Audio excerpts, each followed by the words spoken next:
With the board exams this 24th of September, it is natural to experience healthy levels of stress. However, one must not let that stress transform into alarming anxiety. And this alarming anxiety could be disregarded if you could answer the following questions. Here we go. Did you follow the suggested tips for board exams that will help you optimize your performances? Did you exert the right extra efforts? Did you do everything you can? Did you balance and understand your strengths from your weaknesses? Identifying your weaknesses can help you address areas that need improvement. By addressing that weaknesses, you can improve your performance and increase your chance of achieving a better score. Did you review the questions you got wrong and try to understand why you got them wrong? This will help you identify areas where you need to focus your attention and improve. From there, you can build upon them and use them to your advantage during the examination. This can give you more confidence and help you approach the test with a positive mindset.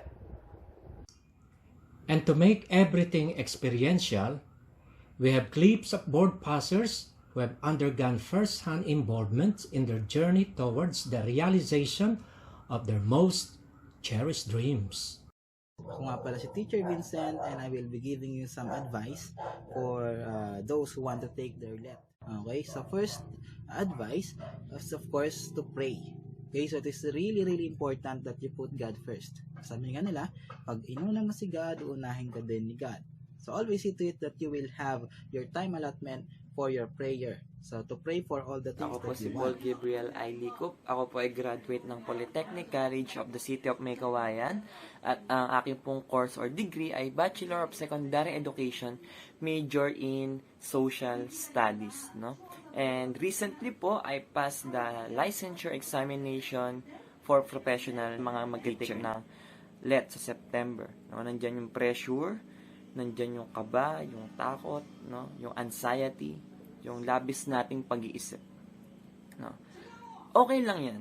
No? Dahil napagdaanan ko rin naman yan. No? At as long as na kinakabahan tayo at nararamdaman natin yung mga bagay na yan, ipinapakita na tayo ay normal pa at tayo ay tao lang na natatakot din. Pero tandaan ninyo, mga kapwa ko kaguro, no? na wag kayong magpapadala doon sa takot na yun. Hayaan yung maramdaman nyo yung takot na yan. No? Pero wag nyo siyang hahayaan na lamunin ng inyong sarili. Hello everyone, my name is Janmarlis S. Agustin. I was a former student of the Polytechnic College of the City of, and then after that, exam day. Ito na, hindi ako kinakabahan. Honestly, walang kaba. May kaba, pero yung kaba is in a positive way. Kumbaga excited.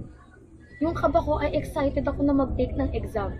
Hindi ko po alam kung bakit ganun yung nararamdaman ko. Pero ganun talaga yung reality nung ako ay umupo na dun sa upuan ko at ibigay na sa akin yung mga papel na sasagutan ko, yung mga papel na babasahin ko para makapagsagot dun sa exam. Hi everyone, I am Christine L. Rodriguez, a graduate of Bachelor of Secondary Education, major in Social Studies.